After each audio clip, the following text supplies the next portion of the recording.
All right, welcome everyone. We're Semblance of Sanity. I'm Caleb. I'm Jacob. And we're here for Symphogear, Season 4, Episode 10. Let us have a moment of silence for Plati.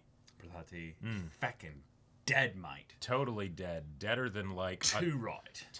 Deader than like a frog run over by a car. You know, it's toast, squished. She got gone. bobbied on the shrimp. Yep. She should have known to talk a bit louder when she was saying, oh my God, the person that, we've been working for is going to kill me and then kill my friend.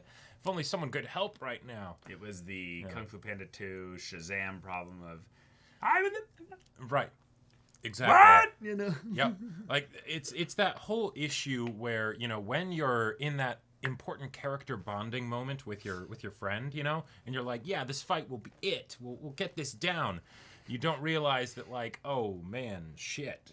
We just, all right, well, they're dead. That's fine. We didn't hear it. And dead people tell no tales. So that. Yeah. Yeah, for sure.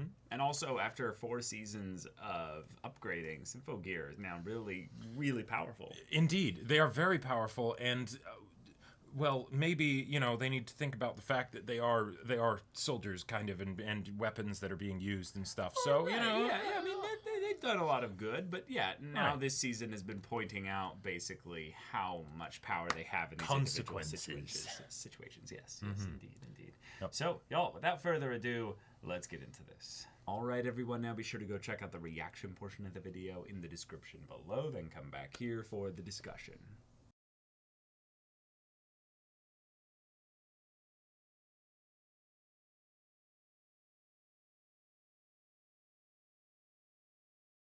All right, that was a really solid episode. We had very, very tight, specific storytelling.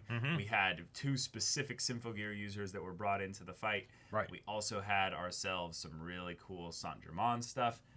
And now Adam is the enemy. Right. He's used Tiki to open up his own version of the portal, divine gate, ritual, Orion thing, using the stars themselves as the ley lines and such, and divine gate, and cool, and that's a right, because really, it's still marked up above it, so it technically lines up in a specific way. You can't shut down the ley lines. They are what they are. But it's kind of it. But I loved I loved the frustration of Elf9 being like, wait, you're breaking the rules though. It's supposed to be the big thing that is then represented by the little thing. You're just going straight to the big thing, like because at that point you could open the gate literally whenever, like you just set up something on the ground to like match it, but then Yeah. Why did they wait this long in order to sacrifice 3, perfect, beings? No, the only one, because the other 2 weren't properly sacrificed, right? They were just killed. Oh, that's true. So it's this could have been done probably 1,000 years ago then as well. Who knows? Who knows? Like the teleporting, it's only brought up when it's for things that are cool, like using the teleporting to change bullet trajectories and stuff during fights. Right. Not for things like getting from point A to point B. Right. But okay, now maybe that was just a Saint-Germain thing, and maybe that's why they didn't. That actually might that could be it. That might be it. But we are here. The show was playing dirty, playing real threatening dirty. to kill Kirika, which is like, you can't do that. No, you can't do that. No. And the show thankfully knows that it can't do that, because then it's like, okay, right, and that would also feel very like, wait, come on, we've dealt with superb songs for so long, and they didn't kill anyone since the first episode. What are you doing? Like, that would have been a new kind very of unsuperb of you. Yeah, very, very unsuperb of Symphogear to actually just be like, and because we want a tragic death, now they're killing people again with potentially a mechanical reason because of the whole linker thing, but still, but okay. Yeah. It does remove... She OD'd on love, and thus, because of her love for Hibiki, and also wanting to, help other people, have wonderful birthdays, because, because she never really get that. Those. Yeah. Because she doesn't know her birthday to this day. I like the thing of where, they're like, well, you have birthday parties on birthdays. And I was like, well, not necessarily. And then I was thinking immediately of how many of these girls actually all the orphans in this room right now, and I'm like, that's not always the case. It's actually quite quite a privilege to be able to celebrate a birthday party on your birthday. But okay, that was a great motivational reason for it. There is still consequences to it in that she can't fight now.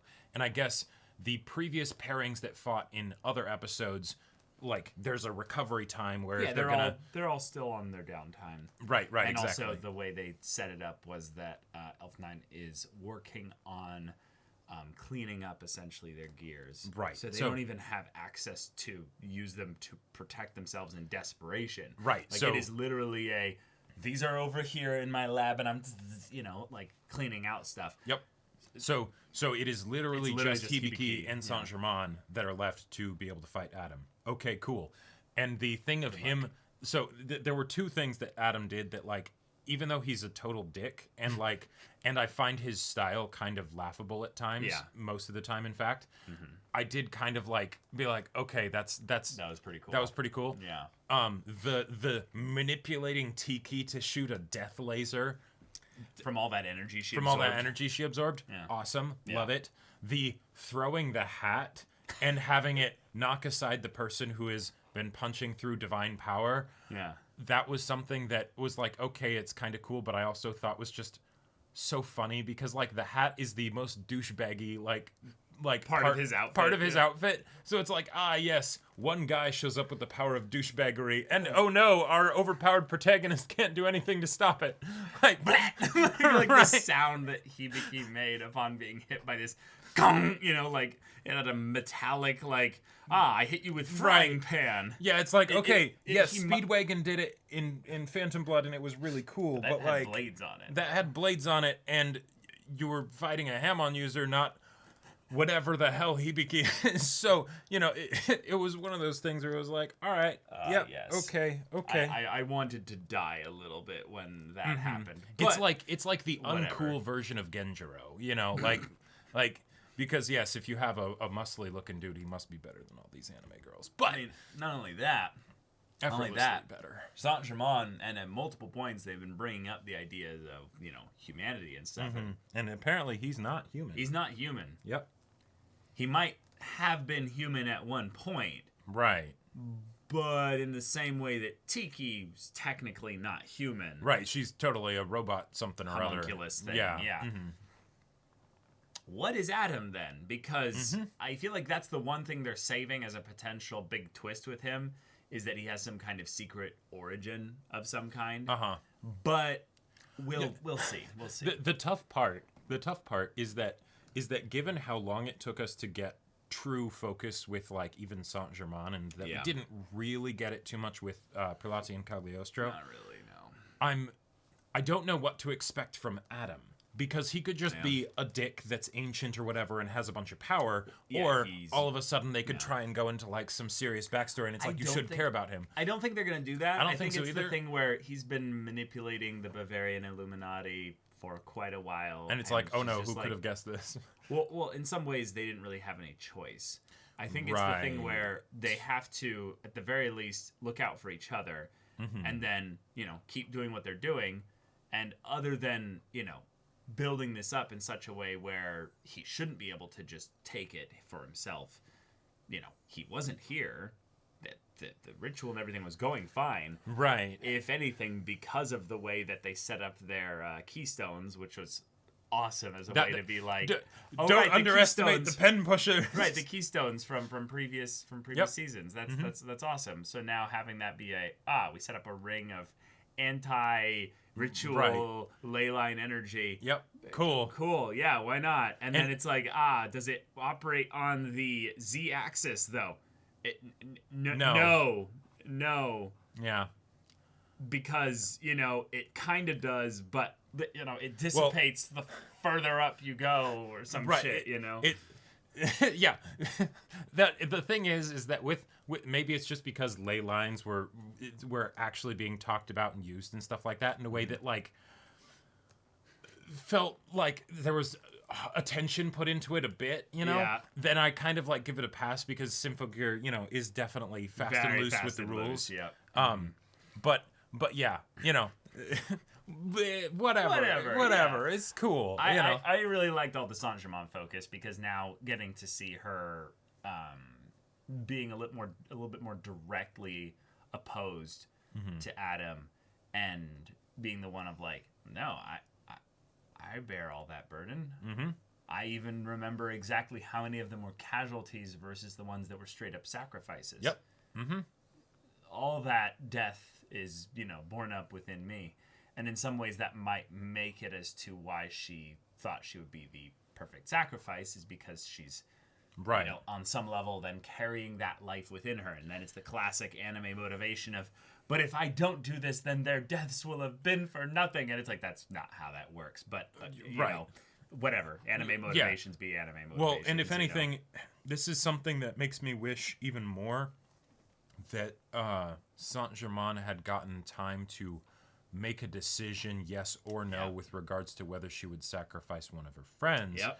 Because that choice was kind of robbed by the story. Yes, and the fact that she was torn over the decision, she was actually thinking about it, kind of like that shows a weakness of her character.